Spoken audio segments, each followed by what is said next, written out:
Time sharing operating system. നമ്മൾക്കറിയാം, ഓരോ operating system design ചെയ്തേക്കുന്നത് അത് വർക്ക് ചെയ്യേണ്ട എൻവയോൺമെൻറ്റിനെ ബേസ് ചെയ്തിട്ടാണ്. അത് മാത്തമാറ്റിക്കൽ അല്ലെങ്കിൽ സയൻറ്റിഫിക് കാൽക്കുലേഷൻസ്, യൂസർ ഇൻട്രാക്ഷൻ കുറവുള്ളൊരു എൻവയോൺമെൻറ്റ് വർക്ക് ചെയ്യണമെങ്കിൽ നമുക്കറിയാം ഏത് ചൂസ് ചെയ്യണം. ഇനി മൾട്ടിപ്പിൾ പ്രോഗ്രാം സൈമിൾട്ടേനിയസ് ആയിട്ട് എക്സിക്യൂട്ട് ചെയ്യണമെങ്കിൽ അത് അവിടെ ഏത് ഓപ്പറേറ്റിംഗ് സിസ്റ്റം ചൂസ് ചെയ്യണം. അതേപോലെ ക്വിക്ക് റെസ്പോൺസ് ടൈം വേണ്ട എൻവയോൺമെൻറ്റിൽ നമ്മൾ യൂസ് ചെയ്യുന്ന ഒരു ഓപ്പറേറ്റിംഗ് സിസ്റ്റത്തിൻ്റെ പേരാണ് time sharing operating system. The operating system which operates in an interactive mode with quick response time. A time sharing operating system allows many users simultaneously to share the computer resources. ഇത്തരം operating സിസ്റ്റത്തിൻ്റെ പ്രത്യേകത എന്താണെന്ന് ചോദിച്ചാൽ, കമ്പ്യൂട്ടറിൻ്റെ റിസോഴ്സസുകളെ ഒന്നിലധികം യൂസേഴ്സിന് share ചെയ്യാൻ നമുക്കിവിടെ സാധിക്കും. Each command or action in A time sharing system take A very small fraction of time. Only little CPU time is needed for each user. ഇവിടെ ടൈം ഷെയറിംഗ് ഓപ്പറേറ്റിംഗ് സിസ്റ്റത്തിൻ്റെ അകത്ത് ഓരോ ജോബ് അല്ലെങ്കിൽ ഒരു ആക്ഷൻ പെർഫോം ചെയ്യാൻ വളരെ കുറച്ച് fraction of time മാത്രമാണ് അവിടെ അലോക്കേറ്റ് ചെയ്തത്. അപ്പം ഇവിടെ ക്വിക്ക് റെസ്പോൺസ് ടൈം വേണമെന്ന് നമുക്ക് മനസ്സിലായി. അതായത് ഓരോ പ്രോസസ്സിനും ഒരു പർട്ടിക്കുലർ ടൈം പീരീഡ് അവിടെ അലോക്കേറ്റ് ചെയ്ത് കൊടുത്തിട്ടുണ്ട്. അപ്പോൾ യൂസേഴ്സിന് ആ ടൈം പീരീഡ് കഴിഞ്ഞാൽ അതിനെ ഫോഴ്സ്ഫുള്ളി അവിടുന്ന് റീപ്ലേസ് ചെയ്തിട്ട് നെക്സ്റ്റ് പ്രോസസ്സിനെ അവിടെ കൊടുക്കും. അവിടെ കൊടുക്കുമ്പോൾ നമുക്കറിയാം അപ്പം നമുക്ക് കിട്ടുന്ന ഫീൽ എന്താണെന്ന് വെച്ചാൽ, സൈമൾട്ടേനിയസ് ആയിട്ട് ഒന്നിലധികം പ്രോഗ്രാമുകൾ എക്സിക്യൂട്ട് ചെയ്യുന്നുള്ള ഫീല് യൂസേഴ്സിന് കിട്ടുകയും ചെയ്യും. ഓക്കെ, അപ്പം ഇൻട്രാക്റ്റീവ് എൻവയോൺമെൻറ്റിൽ ക്വിക്ക് റെസ്പോൺസ് ടൈം വേണ്ട സിറ്റുവേഷൻസിൽ നമ്മൾ യൂസ് ചെയ്യുന്ന ഓപ്പറേറ്റിംഗ് സിസ്റ്റമാണ് time sharing operating system. Okay, ഏതൊരു ഓപ്പറേറ്റിംഗ് സിസ്റ്റത്തെക്കുറിച്ച് പഠിച്ചാലും നമ്മൾ 4 ക്രൈറ്റീരിയ ഡിസ്കസ് ചെയ്യും. അതിൽ ഫസ്റ്റ് ക്രൈറ്റീരിയയാണ് പ്രോസസ് ഷെഡ്യൂളിംഗ്. OS എങ്ങനെയാണ് പ്രോസസ്സുകളെ CPU ഷെഡ്യൂൾ ചെയ്യുന്നത്, എക്സിക്യൂഷന് വേണ്ടി CPU-ൻ്റെ അകത്ത് എങ്ങനെയാണ് പ്രോസസ്സുകളെ ഷെഡ്യൂൾ ചെയ്യുന്നത്. ഇപ്പം ഈ ടൈം ഷെയറിംഗ് ഓപ്പറേറ്റിംഗ് സിസ്റ്റത്തെക്കുറിച്ച് പഠിക്കുമ്പം നമ്മൾ ഓർത്തോളണം, പ്രോസസ് ഷെഡ്യൂളിംഗ് എങ്ങനെയാണെന്ന് ചോദിച്ചാൽ ഇവിടുത്തെ ഷെഡ്യൂളിംഗ് മെക്കാനിസത്തിൻ്റെ പേരാണ് റൗണ്ട് റോബിൻ ഷെഡ്യൂളിംഗ്. പേര് ഒന്നുകൂടെ ശ്രദ്ധിക്കണം, റൗണ്ട് റോബിൻ ഷെഡ്യൂളിംഗ്. എന്നിട്ട് ഇവിടെ ഓരോ പ്രോസസ്സുകൾക്കും ഒരു ടൈം സ്ലൈസ് കൊടുത്തിട്ടുണ്ട്. OS ഒരു ടൈം സ്ലൈസ് സെറ്റ് ചെയ്ത് വെച്ചിട്ടുണ്ട്. ഫോർ എക്സാമ്പിൾ, നമ്മുടെ റെഡി ക്യൂവിൽ 5 പ്രോസസ്സുണ്ട്. ഈ 5 പ്രോസസ്സുകളും CPU-നെ വെയിറ്റ് ചെയ്യുവാണ്. CPU-ൻ്റെ അകത്ത് എക്സിക്യൂഷൻ കിട്ടാൻ വേണ്ടി ഈ 5 പ്രോസസ്സുകളും റെഡി ക്യൂവിൽ വെയിറ്റ് ചെയ്യുവാണ്. നമ്മളിപ്പം 5 പ്രോസസ്സുകൾക്ക് നമ്മൾ കൊടുക്കുന്ന പേര് P1, P2, P3, P4, P5. അതിൽ ഫസ്റ്റ് പ്രോസസ്സ് കംപ്ലീറ്റ് ചെയ്യണമെങ്കിൽ 5 മില്ലി സെക്കൻഡാണ് വേണ്ടത്. ഫസ്റ്റ് പ്രോസസ്സ് കംപ്ലീറ്റ് ചെയ്യണമെങ്കിൽ എത്ര മില്ലി സെക്കൻഡ്സ് വേണം? 5 മില്ലി സെക്കൻഡ്സ്. നമ്മുടെ OS കൊടുക്കുന്ന ടൈം സ്ലൈസ് 3 മില്ലി സെക്കൻഡാണ്. അപ്പം നമ്മുടെ ഫസ്റ്റ് P1 എന്ന് പറഞ്ഞ പ്രോഗ്രാം CPU-ലോട്ട് എക്സിക്യൂഷൻ സ്റ്റാർട്ട് ചെയ്തു. എക്സിക്യൂഷൻ സ്റ്റാർട്ട് ചെയ്യുമ്പം 3 മില്ലി സെക്കൻഡ്സ് കഴിയുമ്പം OS ഈ P1 എന്ന് പറഞ്ഞ പ്രോഗ്രാമിനെ ഫോഴ്സ്ഫുള്ളി CPU-വിൽ നിന്ന് മാറ്റി നിർത്തും. എന്നിട്ട് P2 എന്ന് പറയുന്ന പ്രോഗ്രാമിനെ CPU-ന് കൊടുക്കും. അപ്പം നമുക്ക് കിട്ടുന്ന ഫീൽ എന്താണ്? ഇതേപോലെ ഇപ്പം P2-ന് 3 മില്ലി സെക്കൻഡ്സ് മതി എന്ന് കരുതിക്കോ. അപ്പോൾ നോർമലായിട്ട് P2 എന്ത് ചെയ്യും? 3 മില്ലി സെക്കൻഡ്സ് കൊണ്ട് എക്സിക്യൂഷൻ കംപ്ലീറ്റ് ചെയ്ത് റെഡി ക്യൂവിൽ നിന്നും പുറത്തേക്ക് പോകും. അതേപോലെ P3ക്ക് 4 മില്ലി സെക്കൻഡ്സ് വേണമെങ്കിൽ 3 മില്ലി സെക്കൻഡ്സ് എക്സിക്യൂട്ട് ചെയ്ത് കഴിഞ്ഞാൽ P3-നെ അവിടുന്ന് ഫോഴ്സ്ഫുള്ളി മാറ്റും. ഇങ്ങനെ അവരുടെ ടേൺ വരുന്നതിനനുസരിച്ച് അവർ വെയിറ്റ് ചെയ്യണം, ബാക്കി മില്ലി സെക്കൻഡ്സും കൂടെ എക്സിക്യൂട്ട് ചെയ്യാൻ. ഈ മെക്കാനിസത്തിന് പറഞ്ഞ പേരാണ് റൗണ്ട് റോബിൻ ഷെഡ്യൂളിംഗ്. OS ഒരു ടൈം സ്ലൈസ് സെറ്റ് ചെയ്ത് വെക്കും. ആ ടൈം സ്ലൈസിനുള്ളിൽ ഓരോ പ്രോഗ്രാമും എക്സിക്യൂഷൻ തീരുവാണെങ്കിൽ ഒരു പ്രോബ്ലവും ഇല്ല, it releases from the CPU.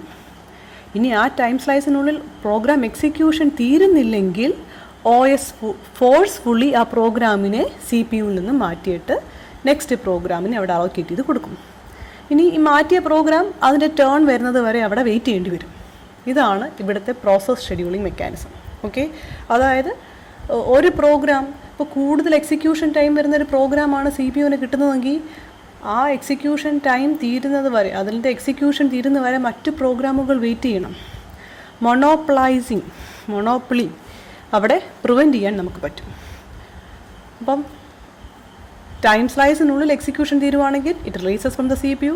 Execution തീരുന്നില്ലെങ്കിൽ OS ഫോഴ്സ്ഫുള്ളി അതിനെ മാറ്റി നെക്സ്റ്റ് പ്രോഗ്രാമിന് എക്സിക്യൂഷൻ കൊടുക്കും. ഈ മെക്കാനിസം ഇതിന് പറഞ്ഞ പേരാണ് റൗണ്ട് റോബിൻ ഷെഡ്യൂളിംഗ് മെക്കാനിസം.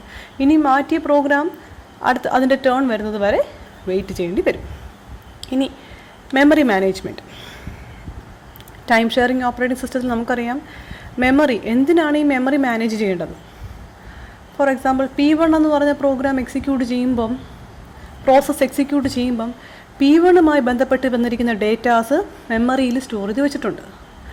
ആ ഡേറ്റാസിനെ ഒരിക്കലും മറ്റൊരു പ്രോഗ്രാം കയറി ഓവർ റൈറ്റ് ചെയ്യാൻ പാടില്ല. അപ്പം P1ൻ്റെ ഡീറ്റെയിൽസുകൾ അല്ലെങ്കിൽ P1 യൂസ് ചെയ്യുന്ന മെമ്മറി ഏരിയ മറ്റു പ്രോഗ്രാമുകൾ ആക്സസ് ചെയ്യാൻ പാടില്ല. അപ്പം അങ്ങനെയുള്ള കണ്ടീഷൻസ് വരുമ്പോഴാണ് ഈ മെമ്മറി മാനേജ് ചെയ്യണം എന്നുള്ളൊരു ക്രൈറ്റീരിയ അവിടെ വരുന്നത്. അപ്പം റിയൽ ടൈം ഓപ്പറേറ്റിംഗ് സിസ്റ്റം ആണെങ്കിൽ ഇവിടെ ഓരോ പ്രോഗ്രാമിനും സെപ്പറേറ്റ് മെമ്മറി ഏരിയ അലോക്കേറ്റ് ചെയ്ത് കൊടുക്കും. അങ്ങനെ പ്രൊട്ടക്ഷനും സെപ്പറേഷനും ഒക്കെ ഓരോ യൂസേഴ്സ് പ്രോഗ്രാംസിന് ലഭിക്കും. Okay, next criteria is in IO management.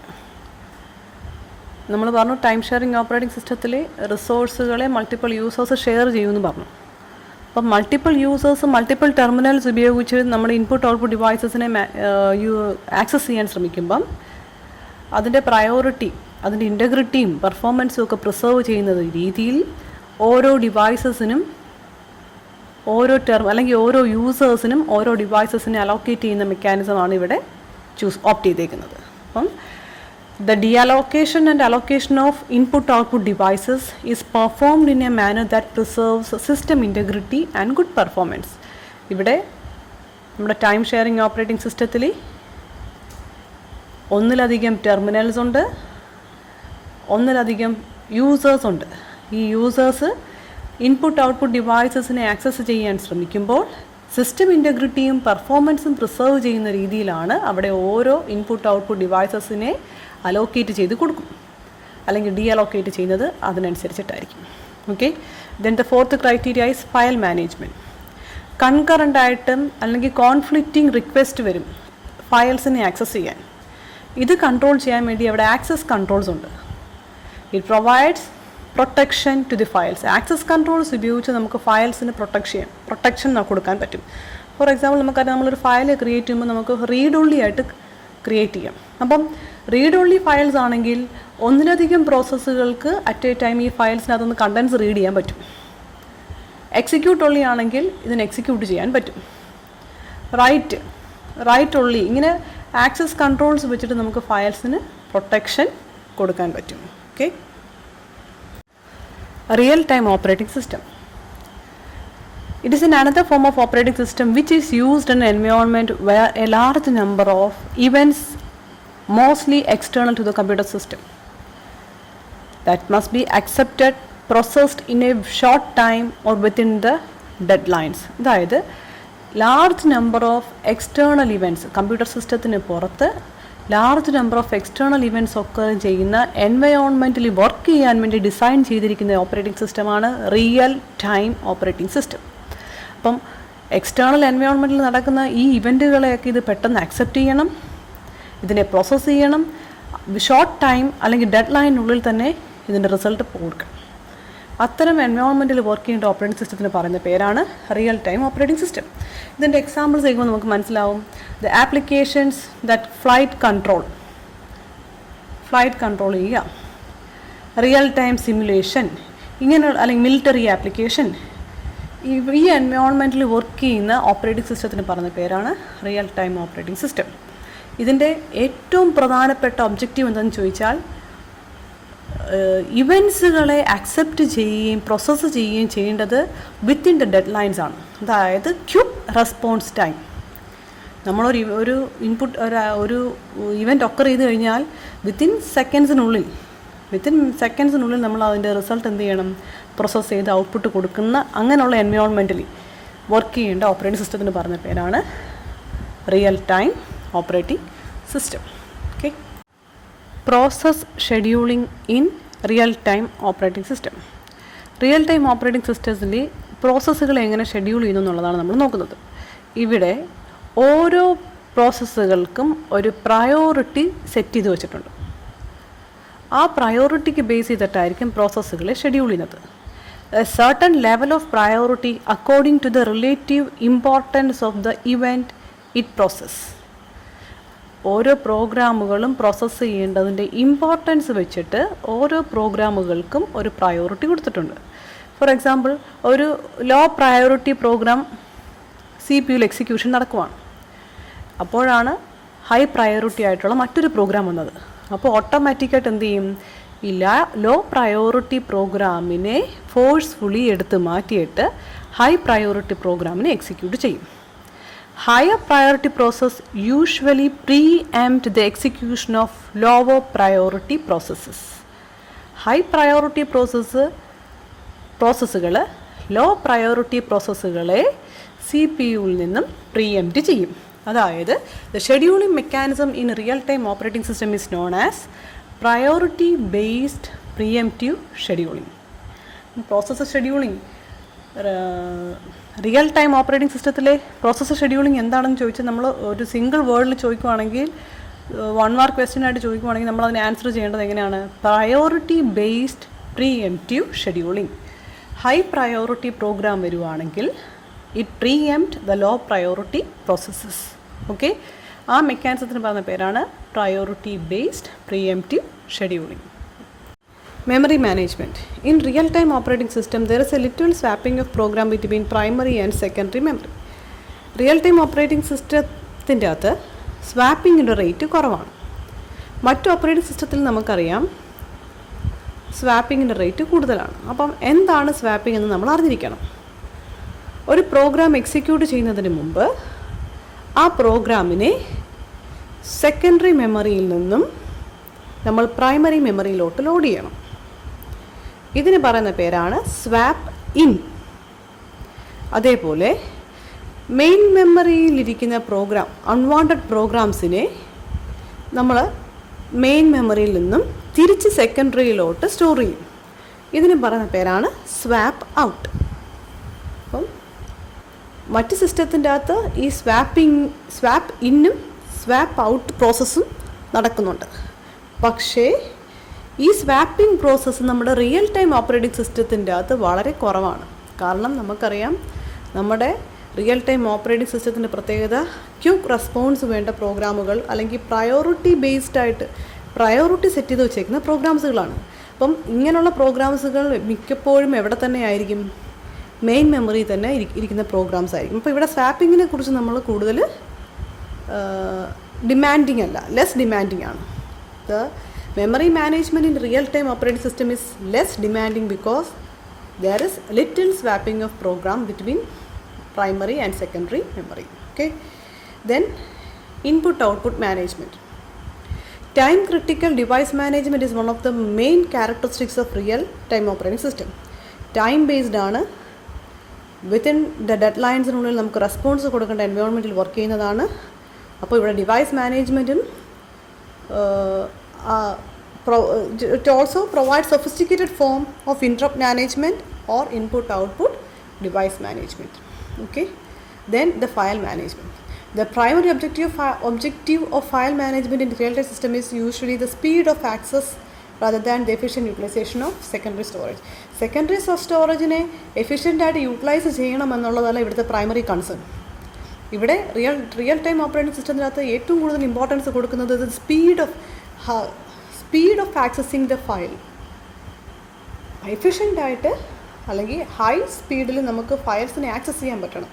അല്ലാതെ മെമ്മറി 100% മെമ്മറി എഫിഷ്യൻറ്റ് യൂട്ടിലൈസേഷൻ ആണെന്നുള്ള ക്രൈറ്റീരിയ അത് സെക്കൻഡറി കൺസേൺ ആണ്. Primary concern is given to the speedy access of file. Okay.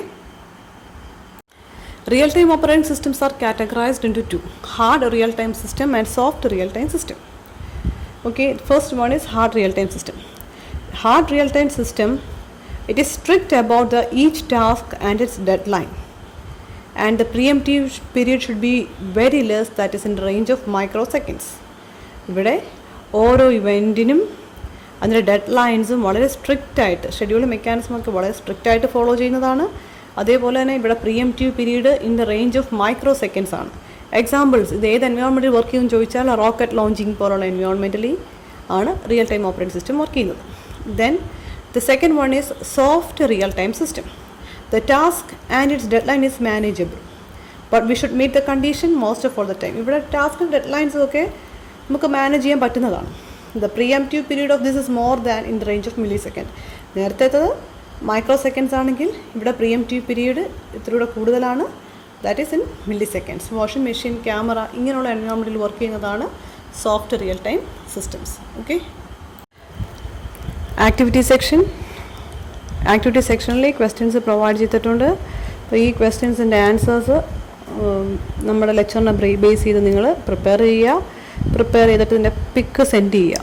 Okay, pick send ചെയ്യുമ്പോൾ നിങ്ങളൊരു കാര്യം ഓർക്കണം, പിക്ചറിൻ്റെ മുകളിൽ ആ പേപ്പറിൽ നിങ്ങളുടെ പേരും റോൾ നമ്പറും എഴുതണം. ഹാൻഡ് റിട്ടൺ ആയിട്ട് എഴുതണം. എഴുതിയിട്ട് മാത്രം പിക്ക് എടുക്കുക. ഓക്കെ, എന്നിട്ട് നമ്മുടെ ഒഫീഷ്യൽ വാട്സപ്പ് ഗ്രൂപ്പിനകത്തോട്ട് സെൻഡ് ചെയ്യുക. Thank you.